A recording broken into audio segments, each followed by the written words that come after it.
tiga hal yang harus kita perhatikan.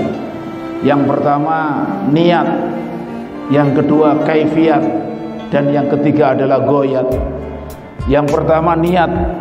Niat itu definisinya an-niyatu qasdu syai'in waqtaronat bi fi'lihi.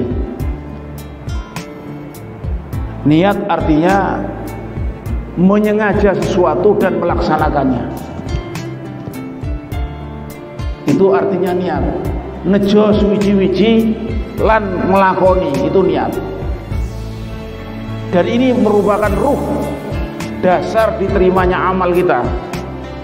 Oleh karenanya setiap ibadah mahdhah pasti didasari niat hanya karena Allah. Contoh, kita tadi sholat zuhur, usolli fardhu dhuhri 4 rakaatin ma'muman lillahi ta'ala. Dan setiap amal yang kita lakukan akan berubah. Sesuatu itu karena niatnya. Contoh, kalau kita di sana ada misalnya ada kotak berjalan itu ini namanya pemberian. Karena niatnya infak namanya. Suami memberikan pada istri, niatnya apa? Nafkah. Tok tok tok tok tok di rumah kita memberi, namanya sedekah. Akhir Ramadan kita memberi, namanya zakat. Punya tanah untuk masjid, untuk mushola, itu namanya wakaf. Punya anak 2, laki-laki 1, perempuan 1, kita beri dengan aturan yang sesuai dengan waris, itu namanya warisan. Dalam Al-Quran sangat jelas sekali itu, paling jelas itu di Al-Quran itu, lidzakari mislu hadzil unsayain, laki-laki 2 kali perempuan. Dalam bahasa Jawa laki-laki itu mikul, perempuan itu gendong. Jadi bahasanya enak orang Jawa itu, jadi enteng. Jadi pemahamannya mikul itu lebih berat. Itu namanya warisan. Kita memberi begitu saja kepada putra-putri kita, anak-anak kita, itu namanya hibah. Tatkala punya kebaikan kita beri, namanya itu hadiah.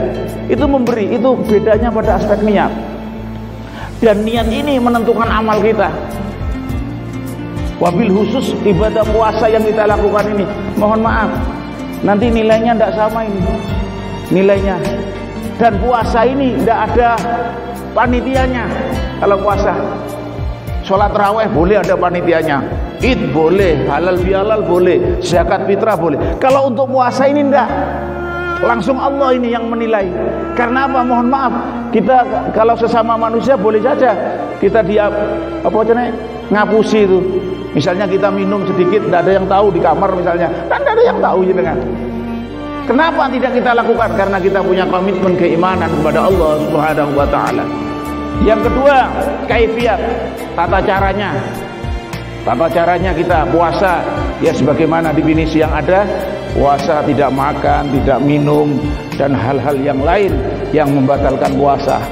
Contoh, minum dengan sengaja, berhubungan suami istri di siang hari, kemudian yang lain itu adalah itu hal-hal yang biasa. Ada yang tingkatan agak tinggi, mulai organ tubuh kita, panca indera kita, mata kita, lisan kita, tangan kita, semuanya ini berpuasa. Ini mudah-mudahan kita ya level-level yang agak menengah lah, medium. Kalau yang tingkatan tinggi itu Masya Allah. Kalau kita ini sekarang ini Masya Allah cepet sekarang ini, antara subuh sampai maghrib itu cepet sekarang. Kalau dulu lama, dulu kita masih kecil itu lama, sekarang cepet. Ini tahu-tahu sudah jam 12 ini, habis ini tidur sebentar sudah asar, tahu-tahu dan bapak-bapak ini insya Allah tidak ada halangan ini. Mudah-mudahan diberikan kekuatannya. Bagaimana Pak Ustadz kalau tidak kuat? Ya jenengan puasa beduk separuh, puasa separuh kalau tidak kuat. Jadi syaratnya harus kuat, insya Allah kuat ya. Kalau tidak makan, karena apa? Kita puasa itu 14 jam. Sementara makanan masuk ke mulut itu sekitar, kalau kita sahur itu sekitar 8 jam. Jadi relatif kita ini puasa cuma 6 jam sebenarnya. Bagaimana Ustadz? Puasa tapi tidak terawih, celok, rugi hukumnya. Jadi dengan nanti mendapat Lailatul Qadar itu menurut pemahaman ulama yang diterima secara, jadi mulai start pertama sampai akhir. Dan ini 10 akhir yang pertama ini disebut penyisihan. Yang kedua nanti semifinal. Yang terakhir nanti final itu. Biasanya agak maju ini softnya ya. Yang terakhir goyang. Tujuan akhir daripada ibadah, endingnya adalah ridho Allah Subhanahu wa ta'ala.